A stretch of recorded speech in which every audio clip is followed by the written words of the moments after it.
Idol, grabe. Hanggang na ngayon ramdam ko pa rin yung kilig nung unang beses nagkita sina Mikoy at Krista. Hindi mo talaga may papaliwanag. Para bang may sariling ilaw yung paligid kahit simpleng kubo lang yung background. Yung tipong hindi mo alam kung hangin ba ang malamig o puso mo ang pinapasabog ng kakaibang vibe na yon. Sa gitna ng araw na yon, si Mikoy, tahimik pero halatang kinakabahan. Kita sa mga mata niya. Yung excitement na parang bata na may surprise gift. Yung tipong hindi niya alam kung paano sisimulan, pero gusto niya nang kausapin agad si Krista. Tapos ayun na, pag-upo pa lang nila, boom, iba ang hangin. At si Krista naman, idol, grabe, natural, presko at ang lambing ng boses niya. Hindi mo mararamdaman na first time lang nila magkaharap. Parang matagal na silang magkakilala. Hindi overacting, hindi pilit, sakto lang, pero nakakakilig sobra. Tapos nung nagsimula na silang magtawanan, dun sumabog ang chemistry nila. Yung tawa ni Krista na malambing, na tipong kahit hindi mo alam ang pinag-uusapan nila, kikiligin ka na rin. At si Mikoy, wala na. Lutang. Yung mga mata niya hindi na makafocus kung saan-saan. Kay Krista lang talaga. Kahit pilit niyang umiwas, bumabalik lagi ang tingin. At idol, pinaka nakakakilig sa lahat.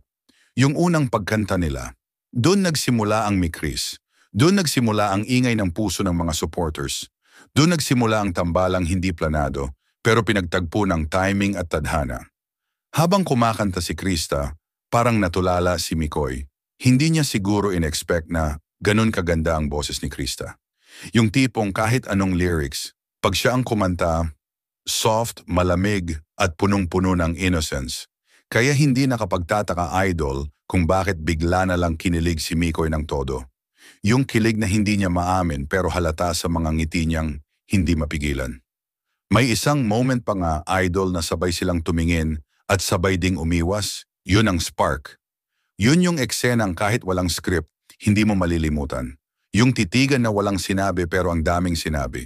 At syempre, hindi mawawala ang asaran. Yun ang naging pader nila pareho para mawala ang kaba. Si Mikoy, kunwari cool lang. Si Krista, kunwari chill lang. Pero sa loob-loob nila, pareho silang kinikilig. Doon mo masasabi idol na hindi aksidente ang mikris. Hindi scripted, hindi pilit. Talagang may something ng unang beses pa lang. At ngayong bumabalik tayo sa araw na ito, ramdam mo kung gaano kalaki ang pinagbago at pinagtibay ng tambalan nila.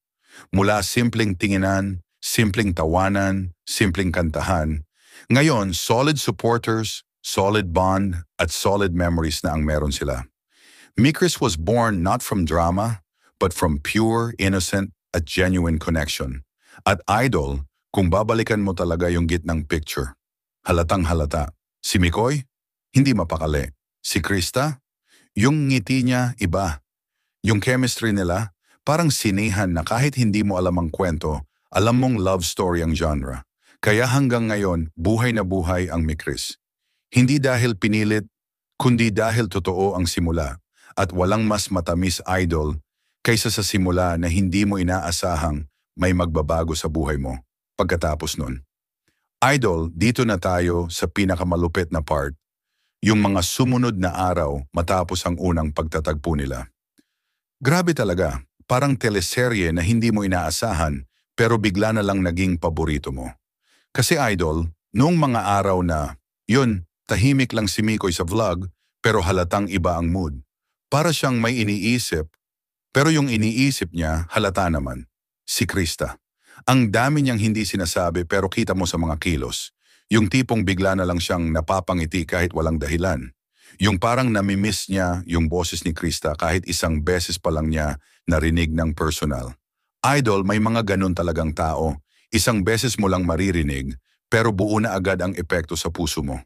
At ganito yung kay Mikoy. Sabi nga nila, first impressions last, pero sa Mikris, first song, forever nang tumatak. Kasi nung kumanta si Krista, napahinto si Mikoy, napatingin at napangiti. Kahit pilit niyang itago, wala eh, nag-iba yung kilos niya. Hindi na siya yung seryosong Mikoy na napapanood natin dati. Naging soft bigla, naging masaya, naging alive. Para bang may bagong fuel sa loob niya. Tapos idol, yung mga biruan nila, hay naku, yung simpleng asaran nila about sa pagkanta, yung pagtawa niya sa tawa ni Krista, Yung way ng pagtingin niya na parang proud na proud siya kahit kakakilala lang nila. Diyan mo masasabi, may spark talaga. Hindi scripted, hindi pinilit, kusang tumubo. At si Krista Idol, ibang klaseng babae. Hindi siya maarte, hindi siya nagpapakyut. Natural lang talaga yung sweetness niya. Kahit simpleng smile lang niya, parang nagbabago yung buong atmosphere. Kaya naman sa mga sumunod pang araw, ramdam na ramdam mo talaga yung pagkakakilig ni Mikoy. Hindi niya man sabihin ng diretsahan, pero yung energy niya, yung vibe niya, at kung paano niya i-handle si Krista, ibang level. Yung tipong pag si Krista na ang kasama, nagiging gentle si Mikoy. Mas nakikinig siya, mas nakangiti, mas relaxed, kahit yung mga viewers idol napansin yun. Kaya quickly, sumabog ang Makers fandom. Hindi dahil pinosh, kundi dahil nakita ng lahat yung connection na hindi pwedeng i-fake. Kantahan, tawanan, titigan, asaran. Doon nagsimula ang lahat. At idol, pinaka nakakakilig sa lahat, yung moment na parang sila na lang ang nasa mundo. Hindi mo makita, pero mararamdaman mo. Yung tipong kahit gulo-gulo ang paligid, basta nagka-eye contact sila, tumitigil lahat.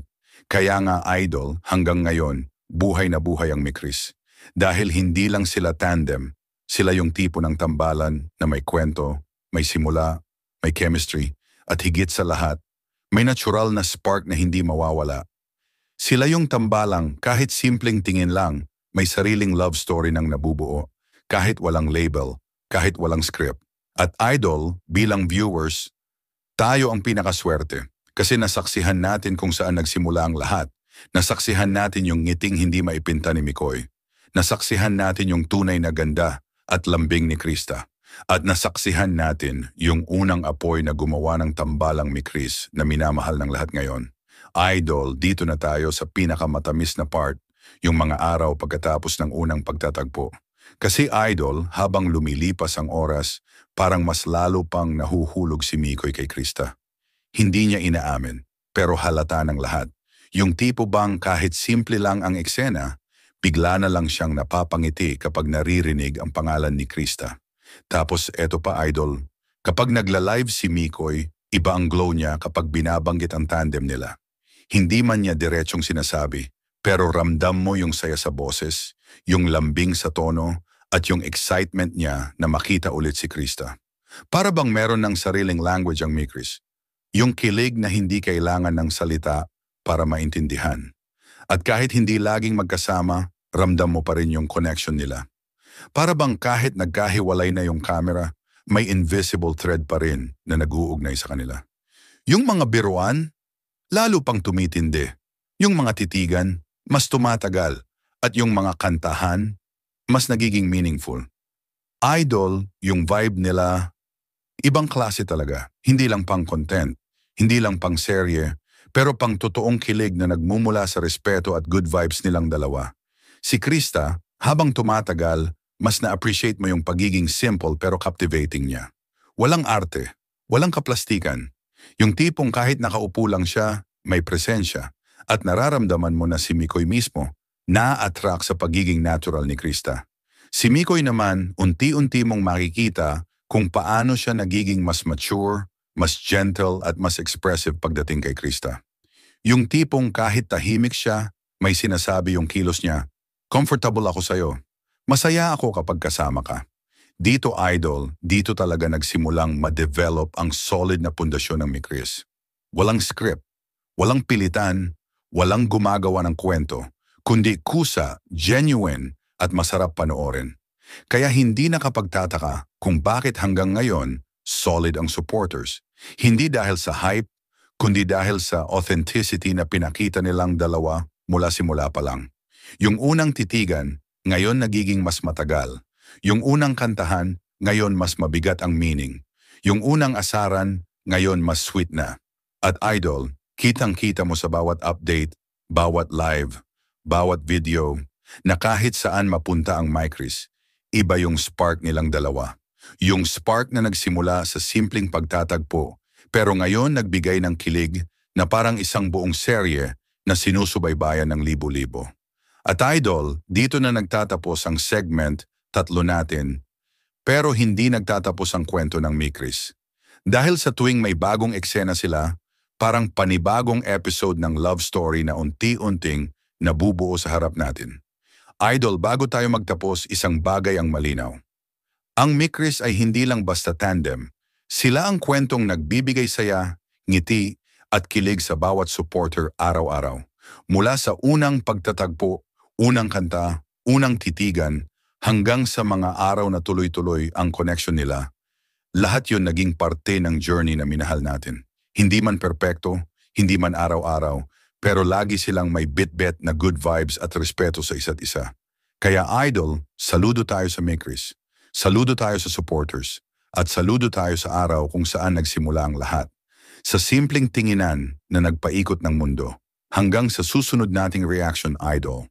Kapit lang sa kilig, kapit lang sa positivity. At tandaan, ang Mikris kapag totoong spark, hindi basta-basta namamatay.